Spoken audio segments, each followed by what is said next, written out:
ఈరోజు పౌలు చెప్తున్నాడు ఏమని? ప్రభువు శరీరం అని వివేచింపక తిని త్రాగువాడు తనకు శిక్షావిధి కలుగుటకే తిని త్రాగుచున్నాడు అన్నాడు. ప్రవక్త గారి దగ్గరికి ప్రవక్త గారు ప్రభురాత్రి భోజనం ఇస్తున్నప్పుడు అండి, ఒక సహోదరి ప్రభురాత్రి భోజనంలోకి వచ్చేసింది. ఆమె లిప్స్టిక్లు వేసుకుంటుంది, కొద్దిగా వస్తువులు కూడా ధరించవచ్చు, మోడర్న్ డ్రెస్లు వేసుకుంటుంది. ప్రభురాత్రి భోజనంలోకి వచ్చేసింది. ప్రవక్త గారు ఆమెను తోసేయకుండా ప్రభురాత్రి భోజనం ఆమెకి ఇచ్చేశారు. ఇచ్చిన తర్వాత సహోదరులు అడుగుతున్నాను, అయ్యా ఆమెకి ఎందుకు ఇచ్చావు నువ్వు ప్రభురాత్రి భోజనాన్ని? ఆమె పరిస్థితి తెలుసు కదా, ఎందుకు ఇచ్చావు నువ్వు? అయ్యా మీరు ఎందుకు ఇచ్చేస్తారు? ఆమె ఇలాగ పొట్టు దుస్తులు ధరిస్తుందేమో, లేకపోతే లిప్స్టిక్లు, ఆమె ఇలాగ జీవిస్తుంది, అలా జీవిస్తుంది కదా, ఎందుకు ఆమెకు ప్రభురాత్రి భోజనం మీరు ఇస్తున్నారు అని అడిగినప్పుడు అప్పుడు ప్రవక్త ఏమన్నాడంటే అక్కడ ఒక సమాధానం చెప్పాడు. ఆమె కొరకు 6వ ముద్ర తెరవబడింది అన్నాడు. దేవుని స్తోత్రం. ఏమి తెరవబడిందండి? 6వ ముద్ర. 6వ ముద్ర ఏంటి? శ్రమలు. నేను ఆల్రెడీ హెచ్చరించాను, నేను ఆల్రెడీ బుద్ధి చెప్పాను, నేను వాక్యంలో. మరి ప్రియమైన దేవుని పిల్లారా, హల్లెలూయా, వింటున్నారండి? దేవుని స్తోత్రం కలుగును గాక. మీకు అర్థమవుతుందండి? నేను అంతా కూడా చెప్పాను. శక్తి లోపం లేకుండా ప్రవక్త ఒక కాపరి బోధించేస్తాడు. బోధించిన తర్వాత కూడా తమ తప్పులు ఎరగకుండా ధైర్యంగా ముందుకు వచ్చేసే వాళ్ళకి వారి కొరకు 6వ ముద్ర తెరవబడింది. ఈ రాత్రి దేవుని పిల్లలారా, ప్రభురాత్రి భోజనంలోకి వచ్చినటువంటి దేవుని సంగమా, నీకు అన్ని రకాల బోధలు అయిపోయింది. ఎలా ఉండొచ్చో ఎలా ఉండకూడదో చెప్తున్నాను, ఎలా మాట్లాడొచ్చో ఎలా మాట్లాడకూడదో నీకు చెప్తున్నాను, ఎలా జీవించవచ్చో ఎలా జీవించకూడదు అన్ని బోధించబడ్డాయి. ఇక్కడ ఏమో లేచి పెద్ద పెద్ద ఖండింపులేమి చేసేక్కర్లేదు ప్రభురాత్రి భోజనం రోజు. మరి ఖండింపులన్నీ ముందే అయిపోతాయి. ప్రభురాత్రి భోజనానికి ప్రత్యేకమైన సిద్ధపాటు అంటే ఏమీ లేదు. కానీ నీవు గర్వంగా ముందుకొచ్చి ధైర్యంగా దీంట్లోకి ప్రవేశించేసావో నీ కొరకు 6వ ముద్ర సిద్ధంగా ఉంది తెరవబడ్డానికి. నీకు 7వ ముద్రకు బదులుగా 6వ ముద్ర తెరవబడుతుంది. ట్రిప్లేషన్, శ్రమలు. ఇక నీవు మహాశ్రమల కొరకు సిద్ధంగా ఉండడం తప్పితే నీకేం ప్రయోజనం లేదు. ఇక ఎన్నిసార్లు గద్దించినా లోబడిన వాడు ఏమన్నాడు? హఠాత్తుగా పడిపోవును. నేను నిలబడుతున్నాను, నేను బాగానే ఉన్నాను, నేను రేపొద్దున సరి చేసుకుంటాను, ఎల్లుండి సరి చేసుకుంటాను, ఆ తర్వాత నేను బాగుపడతాను, ఆ తర్వాత నేను ఏదో చేస్తాను. చెప్పాను కదండి. ఏంటి ఎస్తేరు గురించి మనం ఎంతమంది విన్నారు శనివారం? హల్లెలూయా. ఏమైంది? ఒక వార్త వచ్చింది. ఎక్కడి నుంచి? సోసాను కోట నుంచి వచ్చింది ఒక వార్త. ఎలాంటి వార్త అది? నో సార్, ఎలాంటి వార్త అది? వస్తీని ఇక రాజు సన్నిధికి రానివద్దు, రాజు సన్నిధికి ఆమెను రానివద్దు. ఇక మెముకాను లేచి మాట్లాడుతున్నాడు. ప్రియమైన దేవుని పిల్లలు, ఎలాంటి దౌర్భాగ్యమైన స్థితిలోకి ఆమె వెళ్ళిపోతుందో చూడండి. ఇప్పుడు రాజు 127 సంస్థానాలకు అధిపతి. నిజమేనా? ఎవరు? అహస్వరస్సు. ఇప్పుడు రాణి అయిన వస్తీ ఎన్ని సంస్థానాలకు అధిపతి? ఆమె కూడా 120 సంస్థానాలు కూడా ఆమె కూడా రాణి అయి ఉన్నది. ఆయన ఏమి కలిగి ఉన్నాడో అంతా కూడా ఈమె కూడా కలిగి ఉంది. కానీ తన సౌందర్యాన్ని, తన సంఘం ఎలా ఉంటుందో చూపించాలనుకున్నప్పుడు, తన రాణి ఎలా ఉంటుందో చూపించాలనుకున్నప్పుడు ఆమె రాలేకపోయింది. గౌరవం లేదు ఆమెకి, భయం లేదు. ప్రియులారా, అవకాశం అనేది పోగొట్టుకున్న తర్వాత, అవకాశం అనేది కోల్పోయిన తర్వాత నువ్వు తిరిగి మరలా ఆ స్థానం కోసం ఎంత ప్రయాసపడినా అవ్వదు. నీ ప్రయాస తప్పితే, నీ తొందర తప్పితే నేను అయిపోతాను అనుకుంటావు నువ్వు, కానీ రాలేవు. అవకాశం పోయిన తర్వాత ఏం చేస్తే బాగుంటుంది? మెముకాన్ అంటున్నాడు, అసలు ఆమె రాజు సన్నిధికి ఇక రాకూడదు. ఇప్పుడు దేవుడు ఒక వ్యక్తిని, ఒక సంఘాన్ని దేవుని సన్నిధికి ఇక రాకూడదు. సన్నిధి అంటే ఈ గోడలు ఇలాంటి మందిరం గురించి నేను మాట్లాడతలేదు. గాడ్స్ ప్రజెన్స్ అంటే అది చాలా అద్భుతమైన దేవుని పిల్లలారా. అంటే దేవుడికి ఆ వ్యక్తికి సంబంధాలు కట్ అయిపోతాయండి. ఎంతమంది వినగలుగుతున్నారు? హల్లెలూయా. దేవుడికి ఆ వ్యక్తికి సంబంధాలు కట్ అయిపోతాయి. దేవుడు ఆ వ్యక్తితో వ్యవహరించడు. ఆమె చనిపోయిందా? చనిపోలేదు, బ్రతికే ఉంది. బతికుంటే ప్రయోజనం ఏంటి? భర్త సహవాసం లేదు. బ్రతుకుంటే ఏంటి? రాణి కాదామె. బ్రతుకుంటే ఏంటి? అప్పటి వరకు ఒక ఉన్నతమైన స్థానం ఉన్న వ్యక్తి వెంటనే పడిపోయింది. ఇలాంటి దౌర్భాగ్యమైన స్థితి ఏ ఒక్కరికే రాకూడదు. దేవుని సన్నిధికి ఇక్కడ రాకూడదు. అతను అన్నాడు, ఆమె నీ ఎడలే కాదు అధిపతులందరి ఎడల పాపం చేసిందన్నాడు. ప్రపంచ వ్యాప్తంగా ఉన్న సంఘం అంతటి పట్ల నువ్వు తప్పు చేసిన వ్యక్తి అవుతావు. జాగ్రత్త. ఆషామాషికి వచ్చి వచ్చిన రొట్టెలు తీసుకుని, కొద్దిగా ద్రాక్ష రసం తీసుకుని,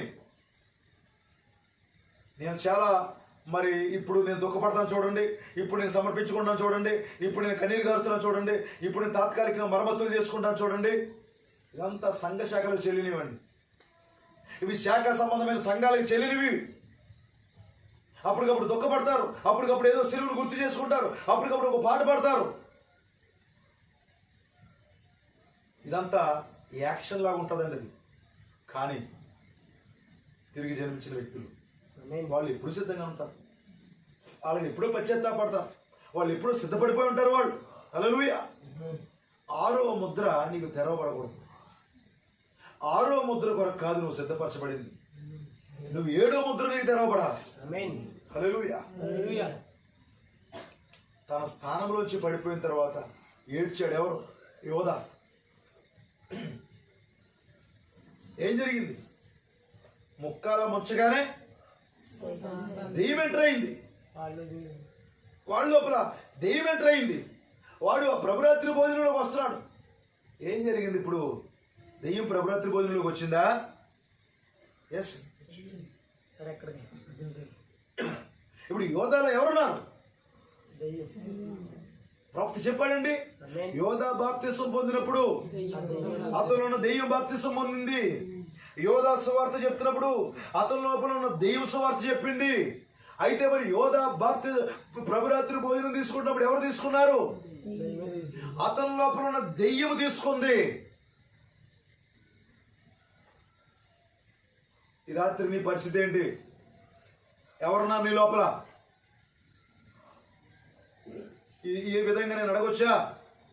సంగమా, ఎవరిని కలిగి ఉండి నువ్వు ఈ ప్రభురాత్రి భోజనంలోకి వస్తున్నావు? చూడండి, ఏదైనా వనంలో మనకు బాగా తెలిసే విషయం. వాడు తప్పు చేశాడు. తప్పు చేసినప్పటికి కూడా రొమ్ము విరుచుకుని వస్తున్నాడండి. ఎవరు? లూసిఫర్. లేకపోతే ఆ సర్పం అండి. దేవుని సన్నిధికి రొమ్ము విరుచుకుని వస్తున్నాడండి. దేవుడు ఏం చేసిన? ఒక్క దెబ్బ కొట్టాడు వాడిని. ఏమయ్యాడు? మొత్తం మారిపోయింది. రూపం మొత్తం మారిపోయిందండి. అడ్రస్ లేదు వాడికి. రోజు దేవుని సన్నిధికి వచ్చి వాడు రొమ్ము విరుచుకుని రావడం కాదండి. అలాగని పిరికితనంగా కూడా రమ్మట్లేదు. ఏది ఆ యొక్క ఒరిజినాలిటీ సంఘానికి ఏదండి? ఏదో తాత్కాలికంగా వచ్చేసి చిన్నగా మరి ప్రార్థన చేసుకుని ఆచారంగా మనం ముందుకు వెళ్ళిపోతే ఏంటి ప్రయోజనం? ఇక అసలు కొంచెం కూడా బాధ లేదేంటి? దేవుని సన్నిధికి నేను దూరం అవుతానేమో బాబోయ్, దేవుడు నన్ను విడిచిపెట్టేస్తాడేమో అనే భయమే లేకుండా మనుషులు కొనసాగిపోతుంటే ఏంటి ప్రయోజనం? ఈ రొట్టె, ఈ ద్రాక్ష రసము నిన్ను ఈ రాత్రి ఏ విధంగా మార్చబోతుంది? ఏమీ లేదు అందులో. నువ్వు ఆ పాత వ్యక్తివే వచ్చి ప్రభురాత్రి భోజనం తీసుకుంటే ఆ పాత వ్యక్తిని ఈ ప్రభురాత్రి భోజనం, ఈ రొట్టె ద్రాక్ష రసము కొత్త వ్యక్తిగా ఏమి చేసి పాడేదండి. యోధా ప్రభురాత్రి భోజనం తీసుకున్నాడు, అతనిలో ఎటువంటి మార్పు ఏమైనా ఉందా ఏంటి? చెప్పండి. యోధా కొరకు ఆరో ముద్ర తెరవబడిందా? తెరవబడింది. పశ్చాత్తాపం బాగా చాలా మా పెద్ద పశ్చాత్తాపం పడిపోయాడు. నేను దేవుని కుమారునిలాగా అమ్మేశాను, ఇదిగో మీ డబ్బులు మీరే ఉంచేసుకోండి అని అక్కడ పడేస్తుంటే అప్పుడు వాళ్ళు అన్నారు, ఈ విషయంలో నీవే చూసుకో, మేమేమి చేయలేమన్నారు. ఏం చివరికి అలాగ అంటాడు, ఈ విషయంలో నువ్వే చూసుకో, మీరే చూసుకోండి, నా వల్ల ఏమీ కాదు. నిన్ను అలా మోసపోయేలా చేస్తాడు. ఏమైంది? అతను ఉరి తీసుకున్నాడు, చనిపోయాడు. ఆత్మీయ మరణం కొట్టకముందే. దేవుని ప్రియులారా, ఈ రాత్రి తిరిగి మరలా మనము రీడెడికేట్ చేసుకుందాం దేవునికి. తిరిగి మరలా మనం దేవునికి సమర్పించుకుందాం ప్రియులారా. ఆమె వచ్చేసి చాలా ఇదిగా సందడిగా వచ్చేసి ప్రభురాత్రి భోజనం చేసేసుకున్నాం. కొన్ని సంఘాల్లో ప్రభురాత్రి భోజనం ఏమన్నారు అనుకోండి, గొడవ పెట్టేస్తారు పాస్టర్ మీద. మాకు ఎందుకేవో ప్రభురాత్రి భోజనం ఏమనుకున్నాం? మేమేమనుకున్నాం? నువ్వేమనుకుంటాకే, లేకపోతే నువ్వు గొప్ప వ్యక్తి అనుకుంటాకే ఈ ప్రభురాత్రి భోజనం దగ్గర ఏంటి ఎట్టకారాలు, ఏంటి ఆ యొక్క ధైర్యం నీకు? నేనేమనుకున్నావు అనడానికి. కొన్ని సంఘాల్లో అయితే ఎందుకు అలా జీవిస్తుంది, ఎందుకు అలా ఉత్తినే చిన్న నవ్వు నవ్వుతుంది అంతే. అమ్మ ఒక చిన్న నవ్వు నవ్వి తీసేసుకుంటాను ప్రభురాత్రి భోజనం. సరదాగా చిన్న రొట్టె ముక్క, ఓ తీయగా పొలగా ఉన్న ద్రాక్షరసం, అయ్యో అది వేసుకోగానే నాకు అలా చొక్క పడగానేనండి బాబోయ్ నాకు అదో రకంగా అయిపోద్ది. మా పాస్టర్ గారు ద్రాక్షరసం పోతుంటే కొద్దంతా ఎలా మండిపోతుంది తెలుసా? ఏంటి ఎంతకుముందు బాటిల్ పట్టిన మందు బాబులకి ఇది పడగానే కొద్దిగా ఏదన్నా ఉపశమనంగా ఉంటుందా ఏంటి? అబ్బా, అంటే ఏంటి? ఏదైనా పూర్వం ఏదైనా గుర్తు వస్తుందా? ఇందుకొరగా ప్రభురాత్రి. మన సంఘానికి అలాంటి ఇబ్బంది ఏమీ లేదు. దేవుడు మనల్ని దీవించును కాక, దేవుడు మనల్ని ఆశీర్వదించును కాక. ప్రభురాత్రి భోజనంలోకి వస్తున్న మనము ఒక మంచి సమర్పణతో వద్దాం ప్రియులారా. స్థానాన్ని కోల్పోవద్దు. తన స్థానంలోంచి పడిపోయినటువంటి ఏసావును చూడండి, అవకాశం కొరకు అతను ఎంత ఏడ్చాడో. శ్రద్ధతో వెదికాడంటండి. మారు మనసు పొందే అవకాశం లేక నశించిపోతున్నాడు. అతనికి మారు మనసు పొందే అవకాశమే లేదు. ఇక బైబిల్లో చాలా మంది తమ స్థానంలోంచి తప్పిపోయారు ప్రియులారా. చాలా సంఘాలు తమ స్థానంలోంచి తప్పిపోయినవి. ఈ వర్తమానం ప్రారంభించిన తర్వాత సంపూర్ణ సువార్తిగా వ్యాపారస్తుల సువార్త సంఘము వచ్చింది. పెంతెకొస్తు వారు వచ్చారు, అనేక మంది ప్రవక్తతో పాటు వచ్చారు, కానీ ఎవరు నిలబడలేకపోయారండి. వాక్యం ఎప్పుడైతే తెరవబడిందో అద్భుతాలు, స్వస్థతలు, సూచక్రియలు అన్ని జరిగినప్పుడు అందరూ వెంబడించారు. కానీ ఎప్పుడైతే ప్రియమైన దేవుని ప్రకారం వాక్యం తెరవబడిందో, వాక్యం అయితే ఎప్పుడైతే ఓపెన్ చేశాడో అందరూ దూరం అయిపోయారండి. అందరూ దూరం అయిపోయి అన్ని సంఘాలు వెలివేసేసినాయండి. ఇక విలియం బ్రహ్మకి డేట్లు ఇవ్వాలి అక్కర్లేదు, అపాయింట్మెంట్ తీసుకోవాల్సిన అవసరం లేదండి, అతను వదిలిపెట్టేసేయండి. ఒంటరి అయిపోయాడు. వాక్యం ఎప్పుడు ఒంటరిది కాదండి. వాక్యాన్ని ఎవరైతే విడిచిపెట్టారో వాళ్ళే ఒంటరి వాళ్ళు. వాక్యం ఎప్పుడు ఒంటరిది కాదు. వాక్యము ప్రియమైన దేవుని పిల్లారా, వాక్యము దానంతటికి అదే శక్తివంతమైంది, అదే బలమైంది. అది ఒంటరిది ఎప్పుడు కాదు. వాక్యము, దేవుడు ఎప్పుడు ఒంటరివాడు కాదు. దేవుడు లేకపోతే నువ్వే ఒంటరివాడువు, నువ్వే ఒంటరి దానివి.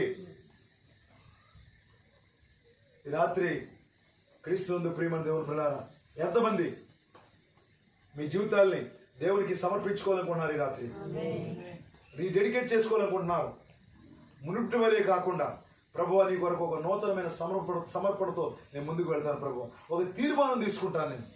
తీర్మానం మంచిదేనా?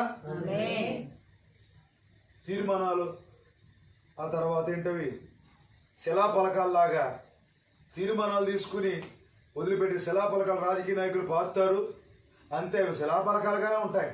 ఆ తర్వాత ఎంతోమంది మంత్రులు, ఎంతోమంది ఎమ్మెల్యే అందరూ వచ్చేస్తారు. ఈ శిలాపలకాల పలానా ఆయన వేసిన ఆయన శిలాపలకం అలాగే ఉండిపోతుంది.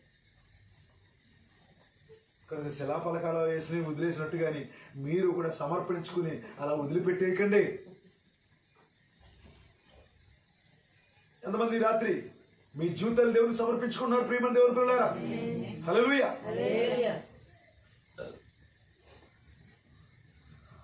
మనం చాలా విషయాలు ఇందులోంచి మనం తీసుకొచ్చి ప్రియుల. అయితే నేను ఈ రాత్రి మరి ఎక్కువగా మరి చెప్పాలని ఆశపడతలేదు. మామూలుగా జనరల్ విషయాలే మీతో నేను మాట్లాడుతున్నాను ప్రియుల. జనరల్గానే మీతో నేను మాట్లాడుతున్నాను. చూడండి, వస్తీ అక్కడ రాణిగా తీసివేయబడిన తర్వాత ఒక అనామకురాలండి, బానిస రాణి అయిపోతుంది. ఎవరి ముందు? వస్తీ ముందే ఆమె రాణి అయిపోతుంది. గొప్ప వ్యక్తి ముందే, గనురాలు ముందే, హల్లెలూయా, ఒక గనురాలు ముందు ఒక బలహీనురాలు రాణి అయిపోతుంది. చూడండి, ఒక వ్యక్తి వచ్చాడు కదండి, పెళ్లి చేసుకోవడానికి వచ్చాడు కదా. ఏం జరిగింది అక్కడ?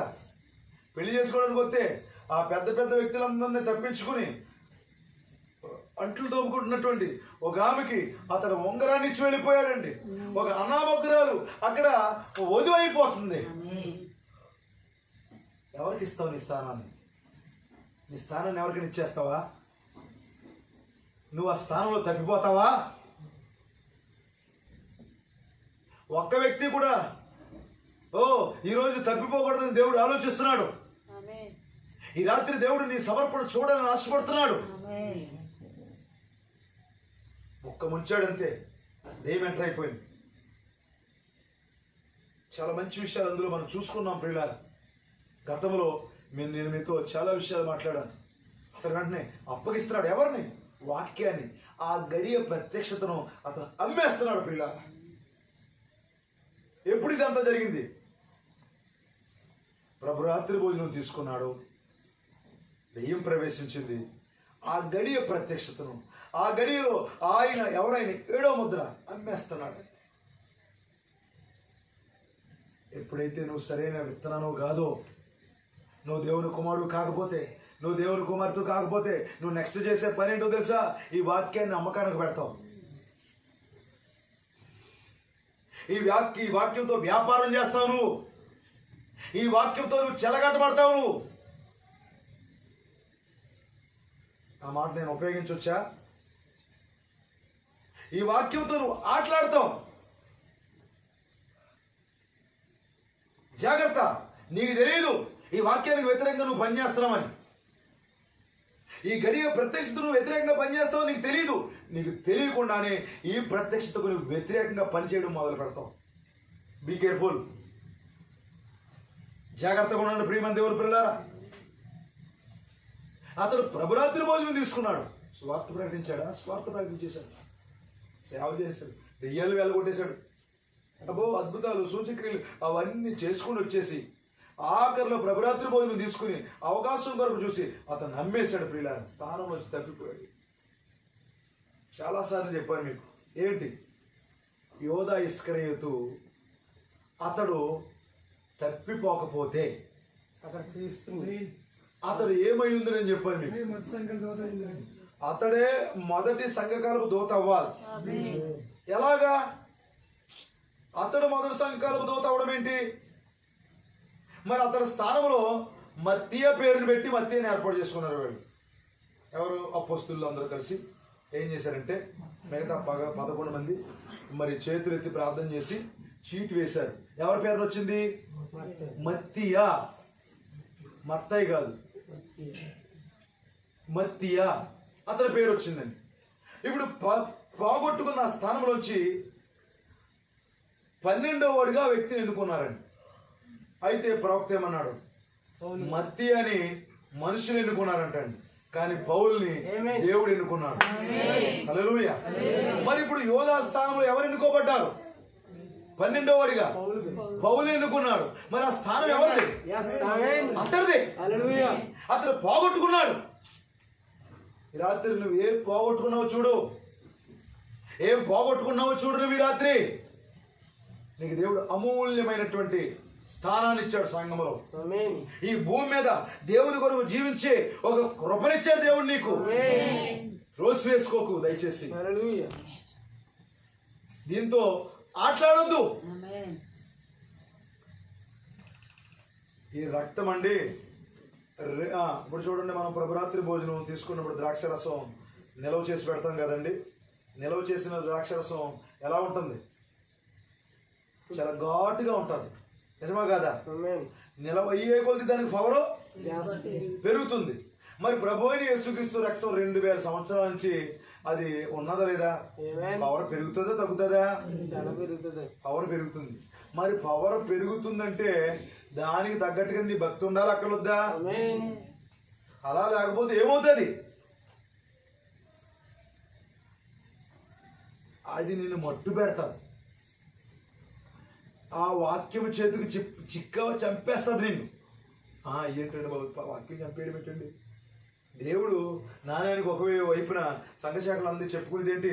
ఆయన కృపామయుడండి, ప్రేమ, ఎన్ని పాపాలు చేసిన ఆయన జాలి చూపించేస్తాడు, క్షమించేస్తాడు. అలాగే ఒక్కసారి తప్పిపోయిన తర్వాత దేవుని యొక్క మరి ఆ రుచి చూసిన తర్వాత కార్యాలన్నీ తప్పిపోతే అట్టి వారిని నూతన పరచుట అసాధ్యమని ఏప్రిల్ రాసిన పత్రిక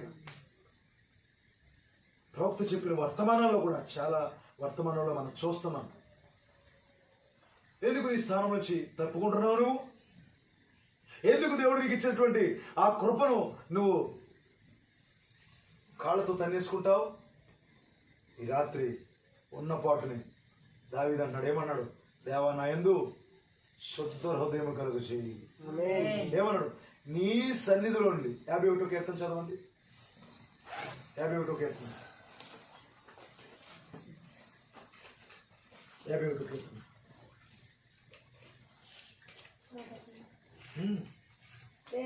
దేవా నీ కృప చొప్పున నన్ను కరుణింపుము. నీ వాత్సల్య బాహుల్యము చొప్పున నా అతిక్రమం తుడిచివేయుము. నా దోషం పోవునట్లు నన్ను బాగుగా కడుగు. నా పాపం పోవునట్లు నన్ను పవిత్రపరచుము. అతిక్రమములు నాకు తెలిసి ఉన్నవి. నా పాపం ఎల్లప్పుడూ నా ఎదుట ఉన్నది. నీకు కేవలము అంటే నా పాపం ఎల్లప్పుడూ నా ఎదుట ఉన్నది అంటే అర్థం ఏంటి? ఎదుట పాపం పెట్టుకుని అత్తమాట చూసుకుని నా పాపం ఎల్లప్పుడూ ఎదుటుందంటే మళ్ళీ అదే తప్పు చేయమనా? కాదండి, నేను ఎలాంటి వ్యక్తినో చూపిస్తుంది. ఇప్పుడు నేను రెచ్చిపోతాననుకునేటప్పుడు ఏం చేస్తుంది? నువ్వు రెచ్చిపోయేంత ఏమి లేదు, నువ్వు ఒకప్పుడు ఇది, అంతేనా? చూపిస్తుంది అది మనకి. ఇప్పుడు దావీదు అతని పాపం అతని కళ్ళ ముందే ఉంది. నీకు కేవలం నీకే విరోధముగా నేను పాపం చేసి ఉన్నాను. నీ దృష్టి ఎదుట నేను చెడుతనం చేసి ఉన్నాను. కావున ఆజ్ఞ ఇచ్చినప్పుడు నీవు నీతిమంతుడు కాకపడదువు. తీర్పు తీర్చినప్పుడు నిర్మలుడు కాకపడదువు. నేను పాపములో పుట్టిన వాడిని, పాపములో నేను తల్లి నన్ను గర్భమును ధరించెను. నీవు అంతరంగంలో సత్యం కోరుచున్నావు. ఆంతర్యం నాకు జ్ఞానం తెలియజేయుదువు. నేను పవిత్రుడగినట్లు సోపుతో నా పాపం పరిహరింపుము. ఎమ్ము కంటే నేను చల్లగా ఉండినట్లు నీవు నన్ను కడుగుము. ఉత్సాహ సంతోషములు నాకు వినిపింపుము. ఉత్సాహ సంతోషాలు లేవు, నాకు వినిపించు. ఎందుకంటే ఇతడు దావీదు ఇక్కడ ప్రధాన గాయకుడికి 51వ కీర్తనలో ఫస్ట్ చిన్న అక్షరాలతో ఉంటుంది. ప్రధాన గాయకుడికి దావీదు బత్షెబకు వెళ్ళిన తర్వాత నాతాను ప్రవక్త అతని వద్దకు వచ్చినప్పుడు అతడు రచించిన కీర్తన. తప్పు చేశాడు కదండి ఇతను. తప్పు చేసిన తర్వాత దావీదులో ఒక లక్షణం ఉందండి. ఏం చేస్తాడు చెప్పండి? చాలా సంఘాల్లో దావీదులు ఉంటారండి. దావీదులు అంటే పేరు గల దావీదుల గురించి నేను మాట్లాడతాను సుమా. దావీదులు అంటే ఏంటంటే వాళ్ళు ఎప్పుడు ఒప్పుకుంటారు, ప్రతిరోజు ఒప్పుకుంటారు. అదే దావీదు లక్షణం అంటేనే. ఈరోజు తప్పు చేస్తారు, తప్పు అయిపోయింది. రేపొద్దున తప్పు చేస్తారు, తప్పు. ప్రభువా నేను తప్పు చేశాను, ప్రభువా నేను తప్పుడు మనిషి, ప్రభువా నేను తప్పుడు వ్యక్తిని. అదే దావీదు ఒప్పుకోలు. అది కాదండి, ఒక్కసారి దాన్ని విడిచిపెట్టాడు, ఇక మరలా దాని జోలికి వెళ్ళడం. అది ఒప్పుకున్నప్పుడు మేము చెప్పిన మాటలు ఇవి, అంతేగాని ప్రతిరోజు తప్పు చేస్తూ మళ్ళీ అదే మాటలు ఒప్పుకోవడం కాదు దావీదు చెప్పింది. హల్లెలూయా. ఏమన్నాడు? నీ ఉత్సాహ సంతోషం నాకు వినిపించు ప్రభువా. ఎందుకంటే ఏమవుతుందో తెలుసా, ఒక వ్యక్తి దేవునితో కనెక్షన్ పోయిందనుకోండి, జాయ్ ఉండదు, సంతోషం ఉండదు, హ్యాపీనెస్ ఉండదు, ఆనందం ఉండదు. వస్తానే ఉంటుంది, నీ బాధలు నీకు ఉంటానే ఉంటాయి. నువ్వు బైబిల్ చదువుతూ ఉంటావు, నీ ఒత్తిడి ఏం తగ్గదు. నీ వర్తమానాలు చదువుతూ ఉంటావు, యోగా ఆ మాట అందులో లాగుతుంది. దేవుని స్తోత్రం కలుగును గాక. హల్లెలూయా. దేవుని స్తోత్రం కలుగును గాక. ఏంటి, దేవునితో నీ కనెక్షన్ తగ్గిపోయింది అనుకోండి, దేవుడు మాకు తోడుగా లేకపోవడం పెట్టింది బాబు, మేము వర్తమానం చదివేస్తున్నానండి, 7 ముద్రలకి ఏంటండి, నేను జేపులు నేస్తున్నానండి, నేను బైబిల్ చదివేస్తున్నానండి, ప్రార్థన అంటే వల్ల కాదండి బాబు, ఎంత ప్రార్థన పరును నేను. ఒకసారి రండి, నేను ఎంత ప్రార్థన చేస్తాను. ప్రార్థనా పరురాలు అంటే నేనే, ప్రార్థనా పరుని అంటే నేనే. కనెక్షన్ ఎప్పుడో పోయింది నీకు దేవుడికి. పోయినాక ఏం చేసినా ప్రయోజనం లేదు. అందుకే దావీదు అన్నాడు, వినిపించు ప్రభువా. దావీదు ఇంట్లో బైబిల్ లేదా ఏంటి అంటే, అప్పుడు ఉన్నటువంటి ఆ వాక్యం అతనికి ఉందా? ఉంది. అన్నీ ఉన్నా ఆనందం లేకుండా పోయిందా లేదా? అందుకే నీ ఇంట్లో బైబిల్ ఉండొచ్చు, ఓ మూలన ప్రవక్త ఫోటో వేలాడొచ్చు, ఓ మూలనేమో పక్షిరాజు ఫోటో, ఓ మూలనేమో మేఘం ఫోటో, ఇంకో చోట అగ్ని స్తంభం ఫోటో. ఈ ఫోటోలు అన్నీ ఉంటుండే కానీ నువ్వు ఎడుతూ కూర్చుంటాం. ఎందువల్ల? ఆయన స్వరం నీకు దూరం అయిపోయింది. అందుకే అన్నారు దావీదు, నాకు మరలా వినిపించు, నాకు వినిపించే స్వరాన్ని. అప్పుడు నీ విరిచి ఎముకలు హర్షించును. ఎముకలు ఇరిచేస్తాడు దేవుడు, జాగ్రత్త. నువ్వు ఇరిచిన ఎముకలు హర్షించును. నా పాపములకు విముఖుడవు కమ్ము, నా పాపములకు విముఖుడు కమ్ము, నా దోషములన్నిటినీ తుడిచివేయుము, నా దోషములన్నిటినీ తుడిచివేయము. దేవా దేవా నా యందు శుద్ధ హృదయం కలుగజేయుము. సరే ఎంత బతిమాలుతున్నాడు దేవా. పలికిమాలిన హృదయం అయిపోయింది నాయన. రకరకాల హృదయాలు ఉంటాయండి, నిజమా కాదా? ఉంటాయంటారా? చాలా రకాల హృదయాల గురించి ప్రవక్త వర్తమానంలో చాలా విషయాలు చెప్పాడు. ఎన్నో రకాల హృదయాలు ఉంటాయి, అవన్నీ ఇప్పుడు చెప్పడం మనకు సాధ్యపడదు. అయితే దేవా, ఎన్ని రకాల హృదయాలు ఉన్నా నాకు యొద్దు కానీ శుద్ధ హృదయం, నిజమేనా? క్లీన్గా ఉండాలి, హోలీగా కావాలి నాకు. శుద్ధ హృదయం దయచేయి నాకు. నా అంతరంగములో స్థిరమైన వ్యక్తిగా ఉన్నాను నేను. ఇప్పుడే సమర్పించుకుంటాను, అప్పుడే పడిపోతాను. ఇప్పుడే ఎలాగంటాను, మళ్ళీ అప్పుడే వచ్చేప్పుడు పడిపోతాను. ఈ ఆదివారం సమర్పించేసుకుంటాను, సోమవారానికల్లా మళ్ళీ ఎక్కడికక్కడ ఎగిరిపోయి అన్నీ కూడా. గాలి తుఫాను వచ్చేసినట్టుగా ఒక్కోసారి ఏం చేస్తా చెప్పండి, మబ్బులేసి ఉరుములు డమ్ డమ్ డమ్ డమ్ అని అయిపోయి ఒక సొక్కరాలు, నిజమా కదా? నల్లగా మేఘం పట్టేస్తుందండి, గాలి వెల్లిగా లేగుతుంది. అప్పుడు ఎక్కడ వాళ్ళు గప్చిప్ అయిపోతారు, బాబు కురిసేస్తుంది, ఒక దుక్కు వర్షం కురిసేస్తుంది అనుకునేప్పటికి ఈ పక్క నుంచి డమ్ అని, ఆ పక్క నుంచి డమ్, ఈ పక్క నుంచి డమ్ అని అయినప్పటికి కూర్చేపటికి ఒక సొక్క కూడా రాదు. సంఘంలో అలాంటి శబ్దాలే చేస్తున్నారు కొన్నిసార్లు. నేను ఇంకా భక్తి చేస్తున్నానంటుగా, నేను ఉన్నానంటుగా ఏమన్నా ఢూమ్ డమ్ డమ్ డమ్ ఢూమ్ అయిపోయింది. ఒక సొక్క కిందకి రా. నిర్జన మేఘాలు, వర్షించే మేఘం ఉంటుందండి, నిర్జన మేఘాలు ఉంటాయి, కురవో, నిజమా కదా? ఒక సొక్క రాదు. కనుక ఇక్కడ అన్నాడు స్థిరమైన మనసు, అస్థిరంగా ఉంచొద్దు ప్రభువా, అస్థిరులుగా ఉండకూడదండి. బాబోయ్ సరి చేసుకోవాలి బాబోయ్, బాబోయ్ సెల్ ఫోన్ జోలికి వెళ్ళకూడదు ఇక. ఏం స్తోత్రం ప్రభువా, నువ్వు నాతో మాట్లాడినందుకు వందనాలు నాయన. నేను ఇంకా ఏ ఛానల్లో కానీ ఫేస్బుక్లో కానీ యూట్యూబ్లో కానీ నేను అలాగే వెళ్ళాలి ప్రభువా, అత్తమాటు చేతిలోనే ఉండాలి ప్రభువా. 24 గంటలు అది చేతిలో లేకపోతే సంటి బిడ్డను పోగొట్టుకున్నట్టే ఉంటుంది మనకు. మీకు తెలుసండి, సంటి పిల్లలన్నా ఎత్తుకోరు కానీ సెల్ ఫోన్ మాత్రం బాగా అది ఎక్కడికి ఎక్కేసింది చెప్పండి. ఇక్కడ స్థానం పొందేసుకుందండి అది జీవిదారి కోసం. అసలు మరి పురుషులు చాలా మందికి 99% జేబులోనే ఉంటుందండి.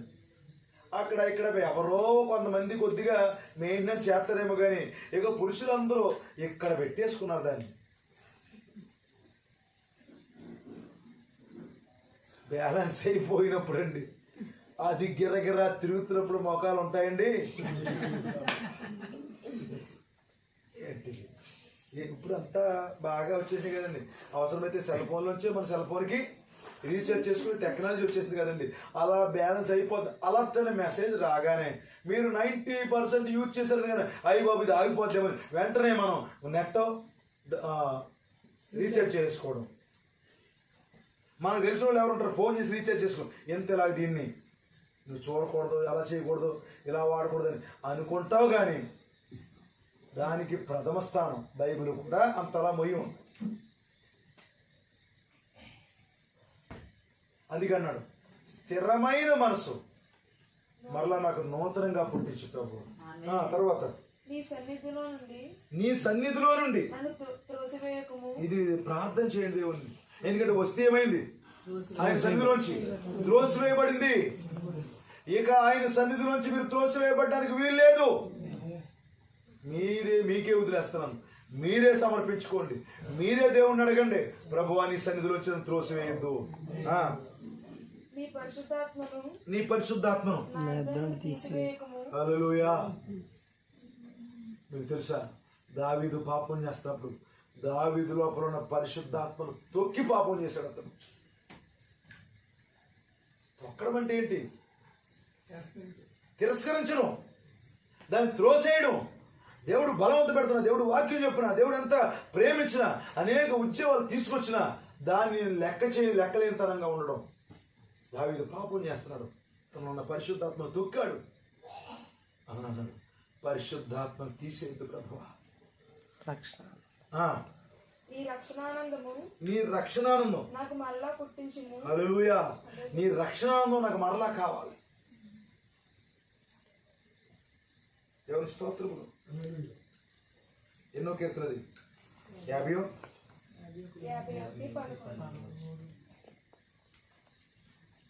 12 రక్షణ తీయలేదు కానీ రక్షణలో ఉన్న ఆనందాన్ని తీసారు. 12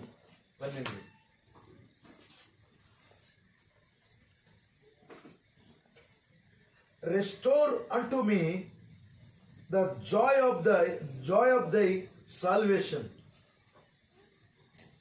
ఇక్కడ ఏమన్నాడంటే ప్రియమైన దేవుని పిల్లారా, నీ రక్షణను నాకు మరలా పుట్టించు కాదు, అది రెస్టోర్ చేయమన్నాడు. ఒక వ్యక్తి రక్షణ పోగొట్టుకుంటే ఆ మళ్ళా ఇంకోసారి బాప్తిస్వం పొందుతాడని కాదు అక్కడ అర్థం. 2 సార్లు బాప్తిస్వం పొందమని బైబిల్ సపోర్ట్ చేయట్లేదండి. ఒకటి తప్పు అయితే మరలా పొందాలంతే.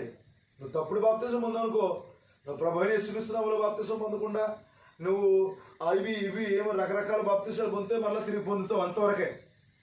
ఇక్కడ రక్షణానందం మరలా పుట్టించాలంటే మరలా నేను మారుమనసు పొందుతాను, నేను తప్పులు ఒప్పుకుంటాను, మరలా నీటి దగ్గరికి పాస్టర్ గారు తీసుకెళ్తాడు, ముంచుతాడు, అప్పుడు నా సంకటములన్నీ తీరిపోయే, సంహారదూత నన్ను దాటిపోయే. అందరూ మళ్ళీ ఒక వ్యక్తి తప్పునట్టుకొస్తే ఇలా కప్పేసి మళ్ళీ తెల్లబట్టలు వేసుకుని అక్కడ కూర్చొని ప్రభువా నీకు స్తోత్రాలు ఆయన, అది కాదండి రక్షణ అంటే. ఇక్కడ ఏమన్నాడు, రెస్టోర్. దేవుని స్తోత్రములు. Restore unto me the joy of thy salvation and uphold me with thy free spirit. అంతేనా? ఇంగ్లీష్ ఎలాగుందా? దేవుని స్తోత్రం కలుగును గాక. నీ రక్షణానందము నాకు మరలా పుట్టించుము, సమ్మతి గల మనసును కలుగు చేసి నన్ను దృఢపరచు అంటున్నాడు. ఫ్రీ స్పిరిట్ అంటే సమ్మతి గల మనసు, ఒక స్వేచ్ఛ, నిన్ను స్వేచ్ఛగా నిన్ను ఆరాధించే ఒక ఆత్మ నాకు దయచే ప్రభువా. కొన్ని ఇంగ్లీష్ పదాలు సరిగా పలకలేకపోవచ్చు, దానికి సరైన అర్థం పెట్టలేకపోవచ్చు, అయితే తప్పుడు అర్థం మాత్రం పెట్టట్లేదు నేను అనుకుంటున్నాను. దేవుని స్తోత్రం కలుగును గాక. ఏమన్నాడు? Cost me not away from దై ప్రజెన్స్. దేవుని స్తోత్రం కలుగును గాక. నేను మళ్ళా 11వ వచనం చదువుతున్నాను. Cost me not away from దై ప్రజెన్స్. నీ సన్నిధిలోంచి. CAST కాస్ట్ అంటే ఏంటి అర్థం? అది కూడా తోసివేద్దని అర్థమేనా? అది కాదండి. CAST చూడండి, ఎవరైనా ఎవరి దగ్గర లేదా? డిక్షనరీ స్పెల్లింగ్ ఏం చెప్పాను? గుర్తుందేటి?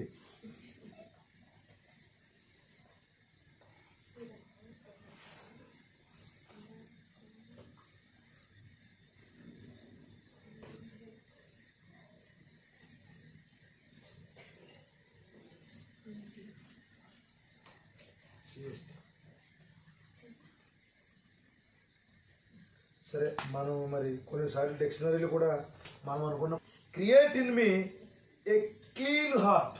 ఇంగ్లీష్లో బాగున్నాను. దేవుని స్తోత్రం కలుగును గాక. Create in me a clean heart O God and renew a right spirit within me. దేవుని స్తోత్రం కలుగును గాక. ఏమన్నాడు తెలుసండి? Renew,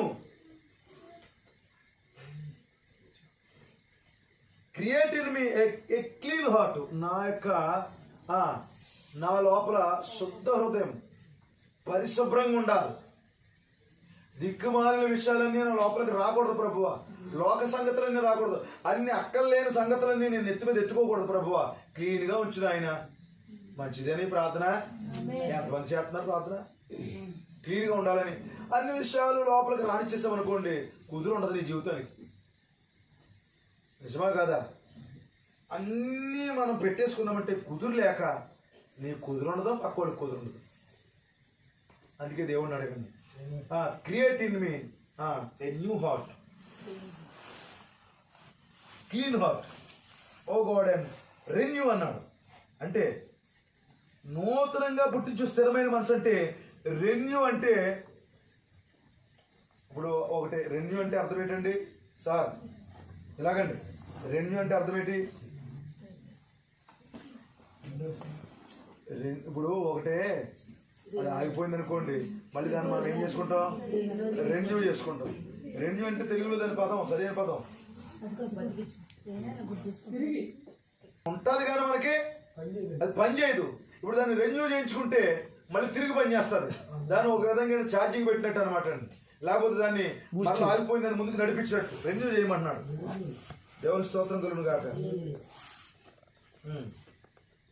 restore cost me not away from the presence. అంటే నీ సన్నిధిలోంచి నన్ను త్రోసివేయద్దు.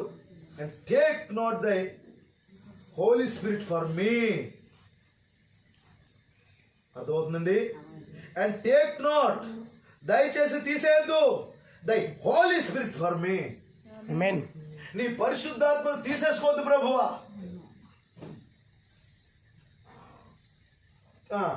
ఏమన్నాడు ఇక్కడ? టేక్ నాట్, దయచేసి తీసేయద్దు.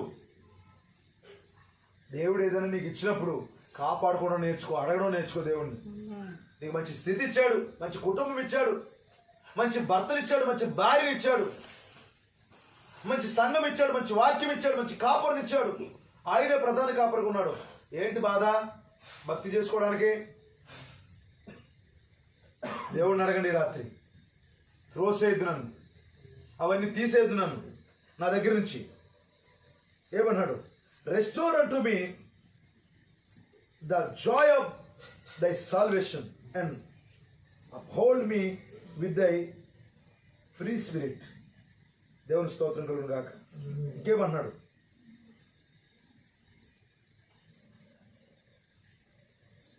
చాలా మంచి విషయాలు మన చాలివి. ఏమన్నాడు? 14వ వచనంలో, డెలివర్ మీ ఫ్రమ్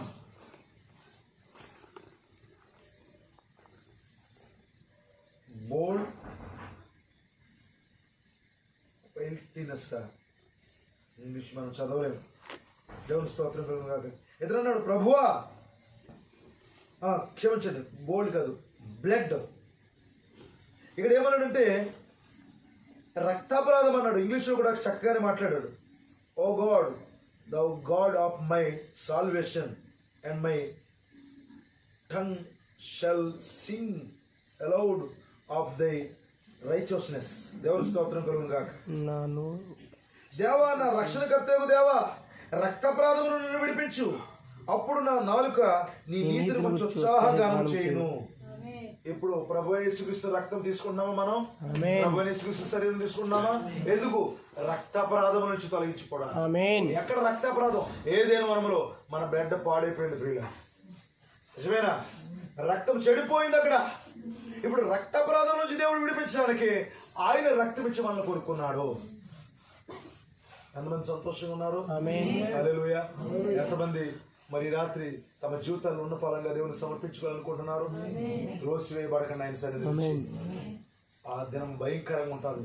అందుకే ప్రవక్త తీర్పు సింహాసనం దగ్గర రాలేదు ప్రభు, కృపా సింహాసనం దగ్గర కృప కొరకు వేడుకుంటారు. రాత్రి వేడుకోండి. దేవుడు నిత్యముగా మనం దీవించి ఆశీర్వదించును గాక. God bless you. దేవుడు దీవించును గాక. God bless you.